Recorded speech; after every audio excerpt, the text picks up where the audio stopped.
அப்ப வாழ்க்கை எப்படி சார் விதி இல்லாம எப்படி சரியாகும்? என்கிட்ட ஒருத்தர் கேட்டாரு. அப்ப நீங்க ஆன்மீகத்துக்குள்ள போறப்பயோ, தியானம் பண்றப்பயோ, யோகம் பண்றப்பயோ, இப்படிலாம் செஞ்சா தப்பு அப்படின்னு சொல்றீங்க. இல்லன்னா இதுக்கு ஒரு வழிமுறை சொல்றீங்க. அறத்தின் பால் செல்லுங்கன்னு சொல்றீங்க. அப்ப நீங்களும் விதியை மாத்த சொல்றீங்க தானே? அப்படின்னு ஒரு கேள்வி கேட்டார். நல்ல கேள்வி, சூப்பர் கேள்வி. அப்ப என்னன்னா, இது வந்து நான் விதியை மாத்த சொல்லல. இந்த உலகத்துல நிறைய ட்ரெய்னிங்ஸ் இருக்கு. திருடுறதுக்கு ஒரு ட்ரெய்னிங் இருக்கு, பிட் பாக்கெட் அடிக்கிறதுக்கு ஒரு ட்ரெய்னிங் இருக்கு, அறத்துக்கு ஒரு ட்ரெய்னிங் இருக்கு. உங்களுடைய விதி அறத்துக்கானதாக இருந்தால் நீங்கள் நான் சொன்னதுக்கு அப்புறம் அதை செய்வீங்க.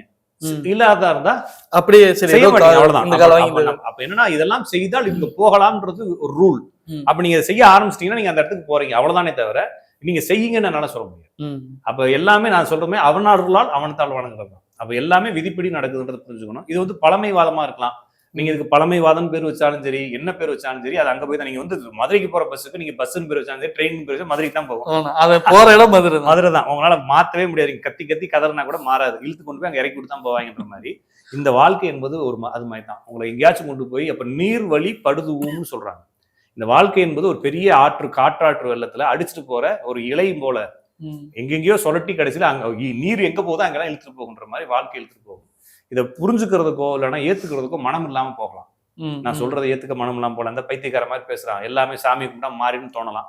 கும்பிட்டு என்னத்தை கண்டீங்க? நான் கும்பிடுறதுக்கோ சொல்ல, கும்பிடுவதை தவிர்த்துட்டு நீங்க இன்னுமே கொஞ்சம் வாழ்க்கைய மனோ அந்த ஆட்டிடியூட மாத்தணும்.